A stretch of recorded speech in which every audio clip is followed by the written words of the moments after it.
যুক্তরাষ্ট্রের প্রেসিডেন্ট হিসেবে দ্বিতীয় দফায় হোয়াইট হাউসে যাচ্ছেন ডোনাল্ড ট্রাম্প। ২০ জানুয়ারি আনুষ্ঠানিকভাবে দায়িত্ব গ্রহণ করবেন। নির্বাচনী ক্যাম্পেইন থেকে বড় ধরনের পরিবর্তনের বার্তা দিয়ে আসছেন এই রিপাবলিকান নেতা। সরকার পরিচালনার জন্য ট্রাম্পের নির্বাচিত ব্যক্তিদের অগ্রাধিকারই বলে দেবে আসলে কতটা বাস্তবতার প্রতিফলন ঘটাতে পারবেন তিনি। আরও জানাচ্ছেন মাহফুজুর রহমান।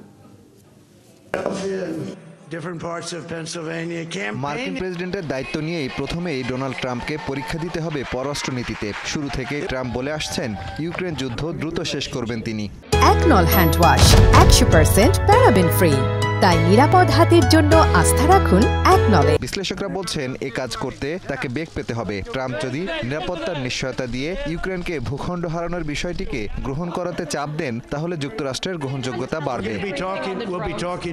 তবে তিনি যদি একতরফা বা ভারসাম্যহীন শান্তি চুক্তির জন্য ইউক্রেনকে চাপ দেন, তাহলে মূলত পুতিনেরই জয় হবে। তখন ইউক্রেনের অস্তিত্ব নির্ভর করবে ইউরোপের উপর। এক্ষেত্রে যুক্তরাষ্ট্রের অঙ্গীকার নিয়ে প্রশ্ন তোলার সুযোগ পাবে চীন সহ অন্যরা।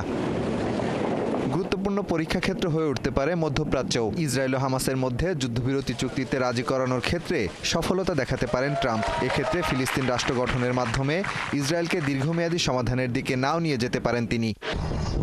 একই সাথে ইরানের উপর আরও কঠোর অবস্থানে যেতে পারেন ট্রাম্প। এক্ষেত্রে প্রথম মেয়াদের মতো নিষেধাজ্ঞা নীতি কাজে নাও আসতে পারে, কারণ ইরান তেল বিক্রির জন্য এরই মধ্যে একটি ছায়া নেটওয়ার্ক তৈরি করে ফেলেছে। চীনকে নতুন বাজার হিসেবে বেছে নিয়েছে তারা।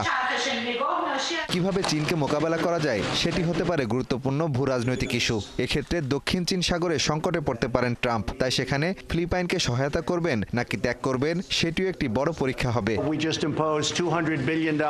শুল্ক নীতিতে ট্রাম্প কতটা ভয়ঙ্কর হতে পারেন সেটি প্রকাশ করবে চীন। এরই মধ্যে ট্রাম্প ঘোষণা দিয়েছেন চীন থেকে আমদানির ক্ষেত্রে 60% শুল্ক আরোপ করবেন। এটি কি দর কষাকষি নাকি যুক্তরাষ্ট্রের অর্থনীতিকে চীন থেকে আলাদা করার সত্যিকারের ইচ্ছা, সেটি 2025 সালে স্পষ্ট হবে। তালিকার শীর্ষে চলে আসবে অবৈধ অভিবাসন। গণহারের প্রত্যাবাসনের প্রক্রিয়া ঘটতে পারে। এছাড়া ট্রাম্পের প্রথম আমলের ট্যাক্স প্যাকেজের মেয়াদ শেষ হবে 2025 সালের শেষ দিকে, তাই ট্যাক্স কাটও গুরুত্ব পাবে। মাহফুজুর রহমান, 71।